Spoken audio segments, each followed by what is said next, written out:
ദേഷ്യം വരുന്നുണ്ട്. ഈ ക്ലാര എന്തിനപ്പ ഞങ്ങളെ സ്കൂളിൽ ചേർത്തുന്നേ, അതും എന്റെ ക്ലാസ്സിൽ. അല്ലെങ്കിൽ ആ ലില്ലി കൊച്ചു കാരണം ഒരു സമാധാനമില്ല. ഇനി അടുത്തത് ഈ ക്ലാര. ഡി മാളു. എന്താ ചേച്ചി?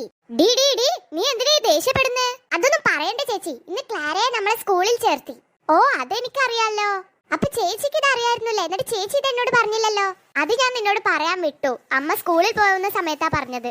അതും ചേച്ചി എന്റെ ക്ലാസ്സിലാണ് അവളെ ചേർത്തിരിക്കുന്നത്. ഓ ഓ അതാണ് അപ്പൊ നിന്റെ കുഴപ്പം. അതെ ചേച്ചി, അതന്നെയാണ് എന്റെ കുഴപ്പം. എന്നും ആ ലില്ലി കൊച്ചിനെ സഹിച്ചാ മതിയായിരുന്നു. ഇനി അടുത്തത് ആ ക്ലാരയും കൂടി ഞാൻ സഹിക്കണ്ടേ? നിനക്ക് അത് തന്നെ വേണടി ചേച്ചി, അല്ലാതെ ഇപ്പൊ ഞാൻ എന്ത് പറയാനാ? ഡി മക്കളെ, എന്താ അമ്മേ? ഇന്നലെ ആയിഷത്താടെ വീട്ടിലത്തെ നോമ്പ് തുറ. അതെ അമ്മേ, നമ്മളിപ്പൊ തന്നെ ആയിഷത്താടെ വീട്ടിലേക്ക് പോവാണോ? അല്ല, നിങ്ങളാരും നോമ്പ് കളഞ്ഞിട്ടില്ലല്ലോ?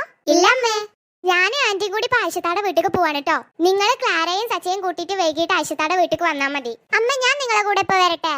വേണ്ട മാളു, നിങ്ങൾ ഇവിടെ ഇരുന്നോ. അവിടെ ആയിഷത്ത് ഒറ്റക്കല്ല, അപ്പൊ ഞങ്ങൾ ആയിഷത്താനെ സഹായിക്കാൻ വേണ്ടി പോവാണ്. നിങ്ങൾ ഈ നേരത്തെ തന്നെ അവിടെ വന്നിരിക്കണ്ടല്ലോ. വൈകിട്ട് വന്നാ മതി കേട്ടോ. ആ ഓക്കെ അമ്മേ. എന്നാ ശരി, നിങ്ങൾ വഴക്കൊന്നും ഉണ്ടാക്കാൻ നിൽക്കരുത്. വഴക്കുണ്ടാക്കിയെന്നെങ്ങാനും ഞാൻ അറിഞ്ഞ പിന്നെ പറയണ്ടല്ലോ, എന്റെ കയ്യിൽ നിങ്ങൾ വേടിക്കും. ഞങ്ങൾ വഴക്കൊന്നും ഉണ്ടാക്കില്ല അമ്മേ. എന്നാ ശരി. 3 hours later.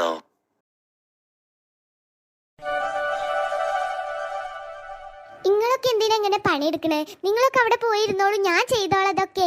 ഏയ് ഇജ്ജ് അങ്ങനെ പറയല്ലേ. ഇത് എന്റെ വീട്ടിലെ പരിപാടി മാത്രമല്ലല്ലോ, ഞങ്ങളെ വീട്ടിലും കൂടി പരിപാടിയല്ലേ. അത് തന്നെ, ഇത് നിന്റെ വീട്ടിലെ പരിപാടി മാത്രമല്ലല്ലോ, നമ്മളെല്ലാരും ഒരു വീട്ടുകാരല്ലേ. നിങ്ങളോടൊന്നും പറഞ്ഞിട്ട് കാര്യമല്ല. അല്ല, മക്കളെപ്പോഴാ വരിക? അവരിപ്പൊ വരുണ്ടാവും. അല്ല, റഷീദക്ക് എവിടെ?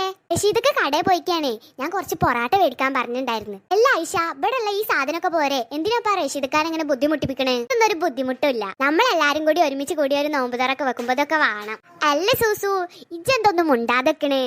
ഹേയ് ഒന്നുമില്ല. നന്ദിനിയെ കട്ട്ലൈറ്റ് ഉണ്ടാക്കാനുള്ളതൊക്കെ വെന്തില്ലേ? എന്നാ വാങ്ങട്ട് കൊഞ്ചി നമുക്ക് ഉണ്ടാക്കാം. എന്താടാ?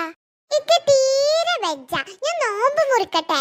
എടാ മൊയ്തു വെച്ച് നോമ്പ് മുറിച്ചാണ്ടല്ലോ എനിക്ക് ഇവിടെ ഒരു സാധനവും തരൂല. എന്താ അമ്മച്ചക്ക് ബെജായിട്ടാണ്?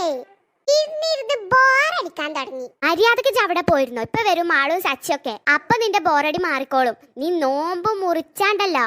ഞാൻ വാപ്പച്ചോട് പറഞ്ഞു കൊടുക്കുവേ. ഈ ഇമ്മച്ചിനെ കൊണ്ട് ഞാൻ മുറിക്കണില്ല. മൊയ്തുവിന് വെയ്യായിട്ടാവും നോമ്പെടുക്കാന്. അവൻ നോമ്പ് മുറിച്ചോട്ടെ. ആരും നോമ്പ് മുറിച്ചാലും ഓനെ ആ നോമ്പ് മുറിക്കാൻ സമ്മതിക്കൂല. ഇവിടെ ഉള്ള എല്ലാ സാധനവും ഓനിപ്പൊ തിന്ന് തീർത്തുണ്ടാവും. അതിന് വേണ്ടിയിട്ടാണ് നോമ്പ് മുറിക്കണേ. നമുക്ക് ഇവിടെ തിന്നാ ഒരു സാധനവും ഉണ്ടാവൂല. അല്ലെങ്കിൽ ഓനക്ക് നോമ്പ് മുറിക്കേണ്ട ആവശ്യമില്ല. ഇന്നിപ്പോ ഇത്ര സാധനം ഉണ്ടായോണ്ടാണ് തിന്നാനേ.